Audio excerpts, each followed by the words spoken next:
নিধনের নামে সারা পৃথিবীতে সারা বিশ্ব জুড়ে সন্ত্রাসী প্রকাণ্ড চালিয়ে আসছে। আমরা কঠোরভাবে বলে দিচ্ছি, যদি ইরানে হামলা বন্ধ না হয়, যদি ফিলিস্তিনে আরেকটি গুলি চলে, সমস্ত মুসলিম উম্মাহ হয়ে আমরা জিহাদ করব ইনশাআল্লাহ। ভাইরা আমার, প্রত্যেকটা মুসলমান একে অপরের জান, একে অপরের আত্মা। আজকে তোমরা মুসলমানকে আঘাত করবো, বিশ্বের মানচিত্রে আমরা ইসরায়েলকে মুছে দেব ইনশাআল্লাহ।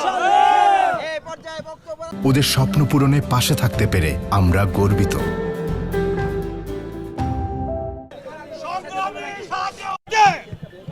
অশান্তির মূল কারণ হচ্ছে ইসরায়েল এবং আমেরিকা। বাংলাদেশ বলেন, মুসলিম বিশ্ব বলেন, সারা পৃথিবীর অশান্তির মূল কারণ খুনি ট্রাম্প এবং নেতানিয়াহু। তাই এই মানবতার শত্রু, বিশ্বের শত্রু, মানুষের শত্রু ট্রাম্প এবং নেতানিয়াহুর বিরুদ্ধে আমাদের সারা বিশ্ব বিবেককে জাগ্রত করতে হবে। আমেরিকান পণ্য, ইসরায়েলি পণ্য বর্জন করতে হবে। ইহুদি পণ্য তাই আমার স্লোগান দিয়ে বিশ্বাস করব, আমেরিকার দালালেরা হুঁশিয়ার সাবধান, ইসরায়েলের দালালেরা হুঁশিয়ার সাবধান, ভারতের দালালেরা হুঁশিয়ার সাবধান। ধন্যবাদ ধন্যবাদ ধন্যবাদ ধন্যবাদ। আচ্ছা, এখন আমি বক্তব্য রাখতেছি 1 মিনিটের মধ্যে সাবধান। বাংলাদেশের চিফ কোঅর্ডিনেটর মোহাম্মদ আসিফ খান। আজকে সবার সম্মানিত সভাপতি, মঞ্চে উপস্থিত বিভিন্ন রাজনৈতিক দলের নেতৃবৃন্দ, আমি 3টি কথা আমার বক্তব্য শেষ করব।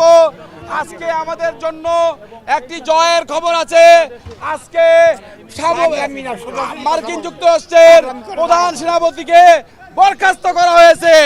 অর্থাৎ ইরানে যে তাদের যে ব্যর্থতা, সেই ব্যর্থতা ঢাকার জন্য এবং তারা যে যুদ্ধে হেরে যাচ্ছে সেটাকে কভার করার জন্য এই তো 10 ঘন্টা আগে মার্কিন সামরিক বাহিনীর চিফ প্রধানকে বরখাস্ত করা হয়েছে। আর দ্বিতীয় কথা বলবো, আপনারা যে পারমিশন নিয়ে এলএনজি আনতে গেলেন, সেখানে আমাদের 5টাই নাকি খালি ফেরত আসছে। আপনারা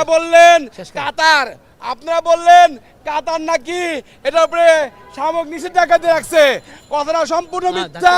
কাতার কন্টিনিউ সে এলএনজি বিক্রি করে যাচ্ছে, আমরা পাই নাই।